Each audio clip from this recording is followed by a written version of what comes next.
உலகின் முதல் passenger train உருவான நாடு, கணிக்க முடியாத வானிலை, உலகப் போர்களின் மையம், ஐரோப்பிய ஒன்றியத்தின் தலைநகரம், பியர் கல்ச்சருக்கு பெயர் பெற்ற நாடு, உலகின் வைர சந்தை, 3 அதிகாரப்பூர்வ மொழி, உலக புகழ்பெற்ற சாக்லேட்டு, உலகின் சிறந்த வரலாறு கொண்ட பழங்குடி மக்கள், உலக நாடுகளின் முடிவுகளை எடுக்கும் ஒரு பகுதியாக உள்ள பெல்ஜியம் நாட்டின் வரலாற்று நிகழ்வுகளின் தொகுப்பு தான் இது.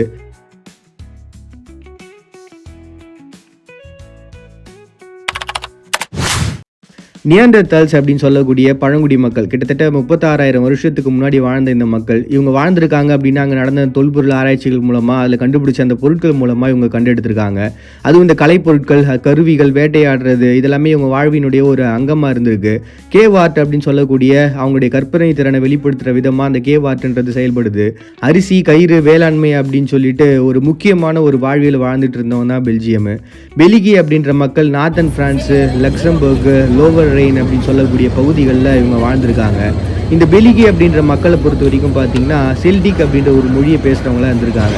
நேர்வில் அப்படின்னு சொல்லக்கூடிய வலிமையான ஒரு போர் வீரர்கள் அப்படின்றவங்க இருந்திருக்காங்க. அதுலேயும் குறிப்பாக இவங்களுடைய போர் முறை அப்படின்றது பார்த்தீங்கன்னா கடைசி வரைக்கும் அந்த போர்க்களத்தில் நின்று போர் புரியுறதுல ரொம்ப சிறந்தவர்களாகவும் முதன்மையான ஒருத்தவங்களாகவும் நேர்வில் அப்படின்னு சொல்லக்கூடிய பழங்குடி மக்கள் இருந்திருக்கிறாங்க.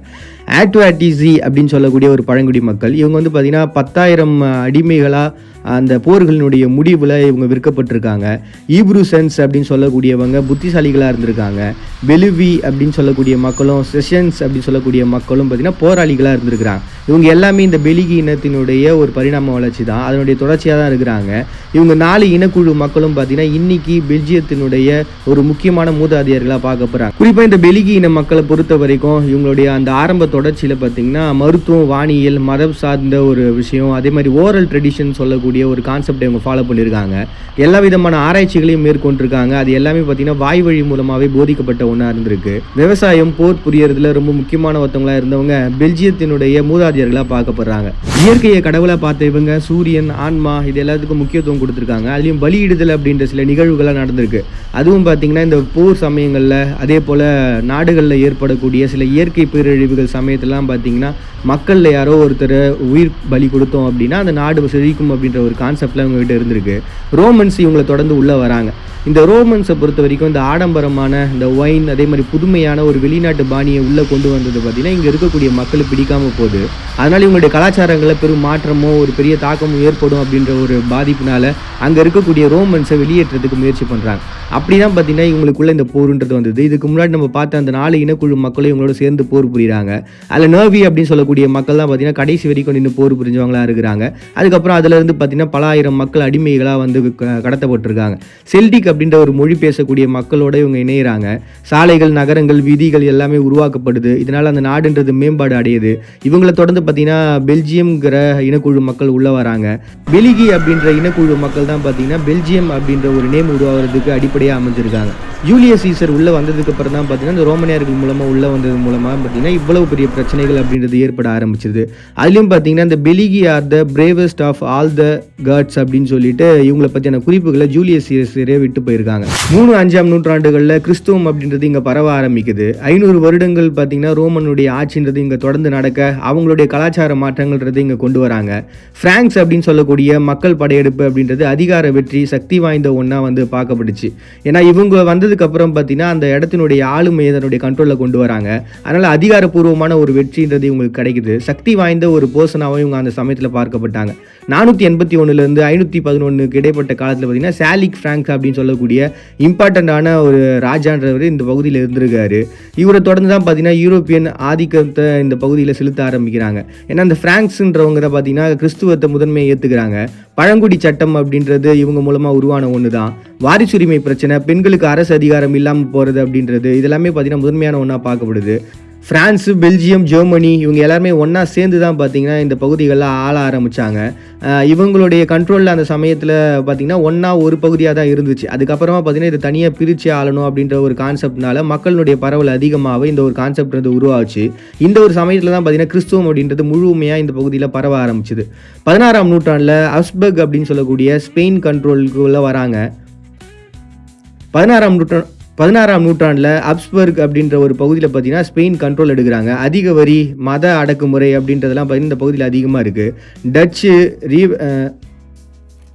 இவங்களை தொடர்ந்து டச்சுக்காரங்க வராங்க. 1568லேருந்து 1648க்கு இடைப்பட்ட காலத்தில் இவங்களுடைய வாழ்வியல் அப்படின்றது தொடங்க ஆரம்பிக்குது. இந்த சமயத்தில் பார்த்தீங்கன்னா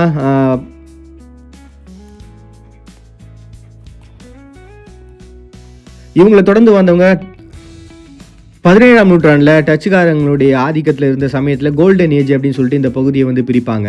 இந்த சமயம் பார்த்தீங்கன்னா கடல் வர்த்தகத்தின் மூலமாக ஒரு செழிப்புன்றது இவங்க நாட்டுக்கு கிடைச்ச ஒன்றா இருந்துச்சு. அதனால் பல நாடுகள்லேருந்து மக்கள் இந்த பகுதிக்கு வந்துட்டு போனாங்க. இதனால் பல நாடுகளுடைய வணிகம்ன்றது இந்த பகுதிகளில் உருவாக ஆரம்பிச்சுது. டச்சுக்காரங்களுடைய அந்த கம்பெனின்றது உள்ளே வர ஆரம்பிக்குது. வந்ததுக்கு அப்புறமா நிறைய டெவலப்மெண்ட் அப்படின்றத இந்த பெல்ஜியம் பார்க்குறாங்க. அதுலேயும் இந்த அறிவியல் கலைத்துறை சார்ந்து இந்த வரைபடம் வரைகிறது, கப்பல் தொழில்நுட்பத்தினுடைய வளம், இது எல்லாமே பார்த்தீங்கன்னா முக்கியமான ஒன்றா பார்க்கப்படுது.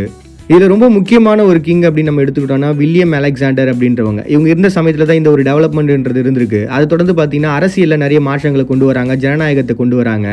ரோட்டர்டாம் அப்படின்னு சொல்லக்கூடிய உலகின் முக்கியமான துறைமுகம்ன்றது அந்த சமயங்களில் உருவாக்கப்பட்ட ஒன்று தான். இன்றைக்கு வரைக்குமே அவங்க நாட்டினுடைய முக்கியமான ஒரு துறைமுகமாக இது பார்க்கப்படுது.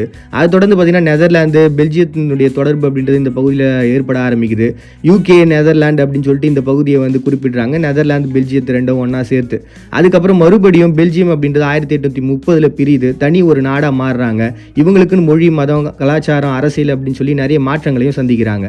மொழி, மதம், அரசியல் அப்படின்னு சொல்லிட்டு நிறைய மாற்றங்களை இவங்க சந்திக்கிறாங்க. நிறைய கலாச்சார மாற்றங்களை சந்திக்க ஒரு கட்டத்துக்கு அப்புறமா கட்டுப்பாடுகள் அப்படின்றது நிறைஞ்ச ஒரு இடமா, ஒரு பீஸ்ஃபுல்லான ஒரு பிளேஸாக இதை மாற்றுறதுக்கு மக்கள் முயற்சி பண்ணுறாங்க.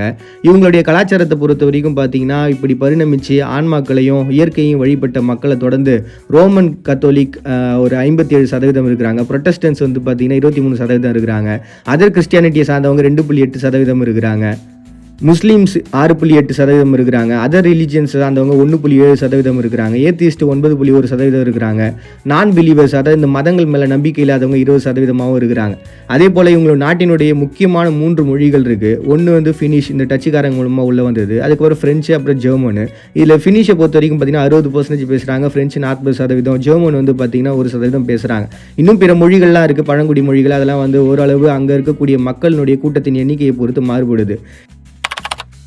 பொலிட்டிக்கலை பொறுத்த வரைக்கும் 3 நிர்வாக பிரிவாக அவங்க வந்து பிரிகிறாங்க. ஃப்ளமிஷு, வேலூன், ஜெர்மன் பேசக்கூடிய மக்கள், அதை சிறுபான்மையினர்னு சொல்லிட்டு அவங்க நாட்டில் பிரித்து வைக்கப்பட்டிருக்கு. இப்படி இவங்க ஒரு 3 பிரிவுகளாக பிரித்து தான் இந்த நாட்டை வந்து ஆண்டுகிட்டு இருக்காங்க. கான்ஸ்டியூஷன்ஸை பொறுத்த வரைக்கும் மோன்ட்ரிச் அப்படின்னு சொல்லக்கூடிய ஒரு மெத்தடை தான் இவங்க ஃபாலோ பண்ணிட்டு இருக்காங்க. கான்ஸ்டியூஷன் மோன்ட்ரிச் அப்படின்னு சொல்லக்கூடிய ஒரு மெத்தடை தான் இவங்க ஃபாலோ பண்ணிட்டு இருக்காங்க. அதாவது அரசன் இருக்கா, அவங்க கீழே ஆளுமை அப்படின்றது இருக்கு. பிரதமர் தான் முக்கியமான ஒரு பதவியை வகிக்கிறாரு. ஆனாலும் அரசர் அப்படின்றவங்க முக்கியமான சமயங்களில் கையெழுத்திடவும், முக்கியமான சமயங்களை ஆலோசனை செய்கிறதுக்குமாக மட்டுமே அரசன் அப்படின்றவங்க இருக்கிறாங்க. அதோட இந்த பிரதமர் அவங்களுக்கு கீழே வேலை செய்கிறவங்க பார்த்தீங்கன்னா முக்கியமான ஒரு கண்ட்ரோலை எடுக்கிறாங்க.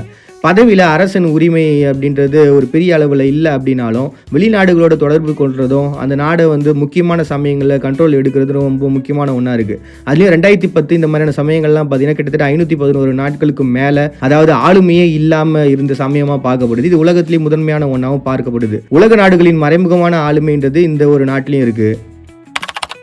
நேச்சுரல் ரிசோர்ஸை பொறுத்த வரைக்கும் coals, limestone, zinc, lead, natural gas, oil, sand clay, இது எல்லாமே முக்கியமான ஒன்றா இவங்க நாட்டிலேருந்து உற்பத்தி செய்யக்கூடிய ஒரு பொருளாகவும் பார்க்கப்படுது. அதே போல் மெடிசன்ஸு, கெமிக்கல்ஸு, மெஷினரிஸு,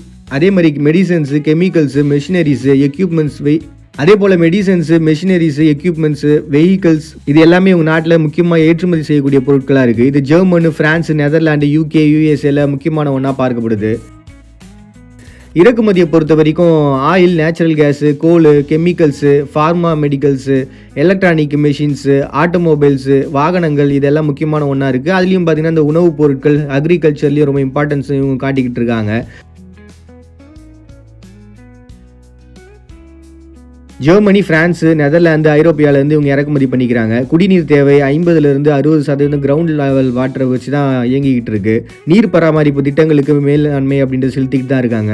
இவங்க நாட்டினுடைய அக்ரிகல்ச்சரை பொறுத்த வரைக்கும் பொட்டேட்டோஸு, கம்பு, கோதுமை, பருப்பு வகைகள், பழங்கள், காய்கறிகள், டைரி, லைவ் ஸ்டாக் அப்படின்னு சொல்லிட்டு நிறைய விதமான பொருட்களை உற்பத்தி பண்ணுறாங்க.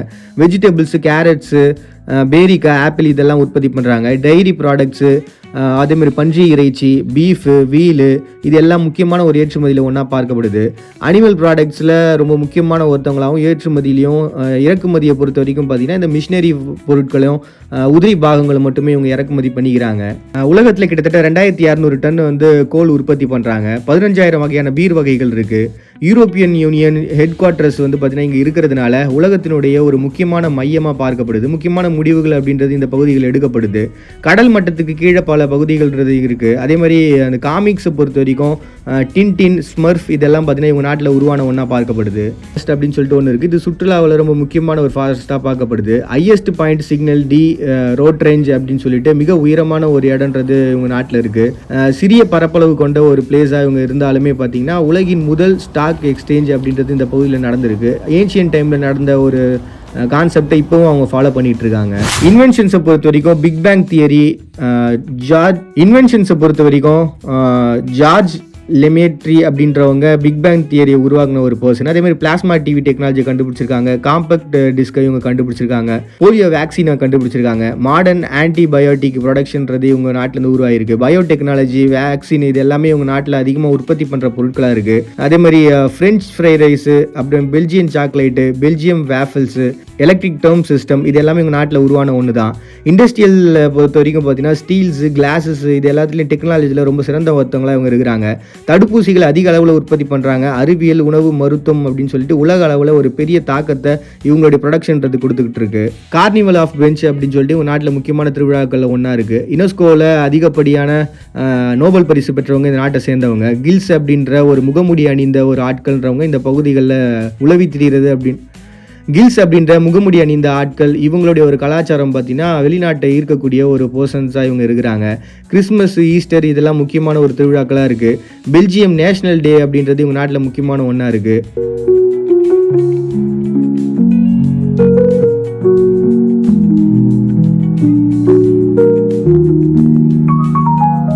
பெல்ஜியம்ங்கிற பழங்குடி மக்களின் உயர்ந்த நாகரிகத்தோடு தோன்றிய மக்கள் ரோமன் கலாச்சாரம் கண்டு மதம் ஏற்று பிற நாடுகளால் உலகின் ஆளுமையின் மையமாக பெல்ஜியம் தொழில்நுட்ப வளர்ச்சியின் பொருளாதாரத்தின் அடிப்படையாக கொண்டு எதிர்காலம் செழித்தோங்க வல்லரசுகளோடு போட்டியிடும் மக்கள் கொண்ட பெல்ஜியம் ஒரு ஆச்சரியம்தான்.